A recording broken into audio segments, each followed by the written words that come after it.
بسم اللہ الرحمن الرحیم۔ تمام محترم ناظرین کو السلام علیکم ورحمۃ اللہ وبرکاتہ۔ معزز سامعین، شہزادی نگار بانو بہت ہی حسین و جمیل تھی۔ وہ بادشاہ کی واحد اولاد تھی۔ بادشاہ اور ملکہ اس سے بے حد محبت کرتے تھے، اس کی ہر خواہش پوری کرتے تھے، مگر اس میں ایک جسمانی عیب بھی تھا۔ وہ ایک ٹانگ سے لنگڑی تھی۔ اس عیب کے سبب اس کا ابھی تک کسی ملک یا ریاست سے کوئی رشتہ نہ آیا تھا۔ شہزادی نگار بانو بچپن سے لنگڑی نہ تھی، بلکہ اس کے ساتھ ایک عجیب و غریب واقعہ پیش آیا جس کے بعد وہ معذور ہوئی۔ ہوا یوں کہ ایک روز شہزادی محل میں اپنی سہیلیوں کے ساتھ کھیل رہی تھی۔ جھاڑیوں میں ایک ناگن، جو اس وقت ایک چھوٹا سا بچہ تھی، باہر نکل آئی، جسے دیکھ کر شہزادی کی دوسری سہیلیاں بھاگ گئیں، مگر شہزادی نگار بانو نہ بھاگی، بلکہ اس نے آگے بڑھ کر ناگن بچی کو پاؤں کی ایڑی کے نیچے کچل دیا۔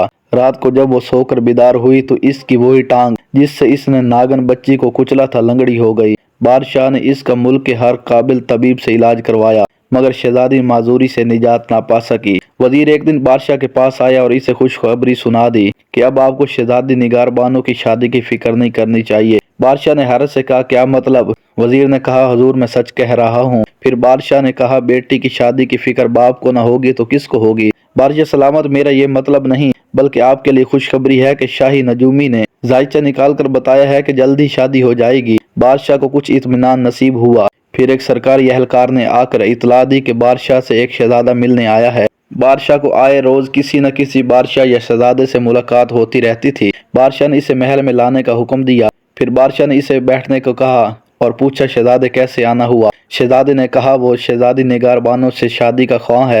بادشاہ کو اس کی خواہش سن کر حیرت اور مسرت ہوئی۔ ابھی اس نے اپنا جملہ مکمل ہی کیا تھا کہ دروازے کے اندر سے دھواں محل میں داخل ہوا، اور پھر جب دھواں غائب ہوا تو ایک طاقتور اور بھیانک جن ظاہر ہوا۔ کچھ دربار میں موجود لوگ تو اس کی دہشت سے بے ہوش ہو گئے، اور کئی وہیں کھڑے کھڑے تھر تھر کانپتے رہے، مگر بادشاہ اور شہزادہ اپنی جگہ پر موجود تھے۔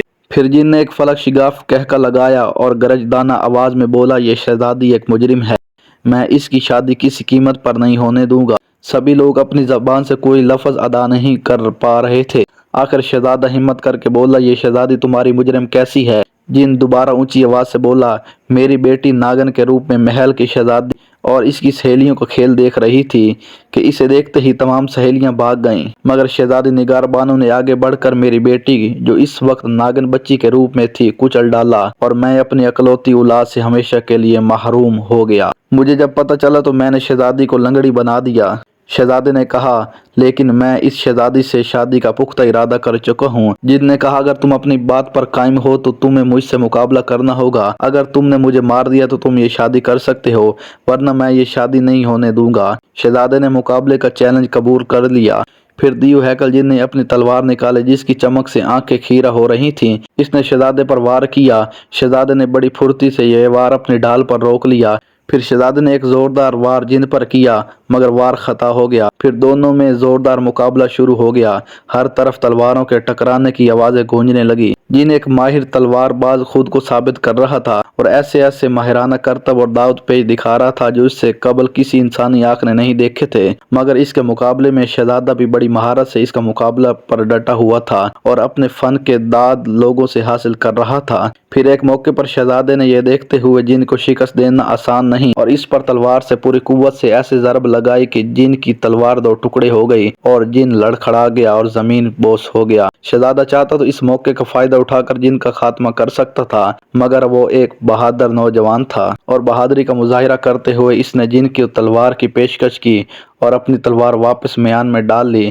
جن ہانپتا ہوا بولا، تم ایک بہادر اور با کردار نوجوان ہو۔ شہزادہ بولا، شہزادی نگار بانو کوئی مجرم نہیں، اس کو نہیں معلوم تھا کہ ناگن کے روپ میں یہ جن زادی ہے، بلکہ وہ بے قصور ہے، اور بے قصور کو قصوروار نہیں ٹھہرایا جا سکتا۔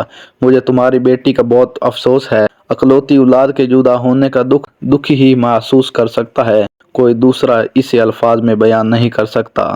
یہ شہزادی بھی بادشاہ کی اکلوتی اولاد ہے، اسے اذیت دے کر تمہاری بیٹی واپس آ جائے گی۔ شہزادے نے دیکھا جن کی آنکھوں سے آنسو ٹپک رہے تھے۔ پھر اس نے بھرائیو آواز میں کہا، شہزادی نے انجانے میں میری بیٹی کو مارا، وہ بے قصور ہے، میں اپنی بیٹی کا وہ قتل معاف کرتا ہوں، شہزادی سے شادی کر سکتے ہو، اب میں ہمیشہ کے لیے یہاں سے جا رہا ہوں۔ یہ کہہ کر وہ دوبارہ دھوئیں میں تبدیل ہوا اور محل کے دروازے سے باہر نکل گیا۔ شہزادے کی شادی شہزادی نگار بانو سے ہو گئی، اس کے بعد وہ جن کبھی نہیں آیا۔ شہزادی بھی دوبارہ تندرست ہو گئی کیونکہ جن نے اپنا عمل واپس لے لیا تھا۔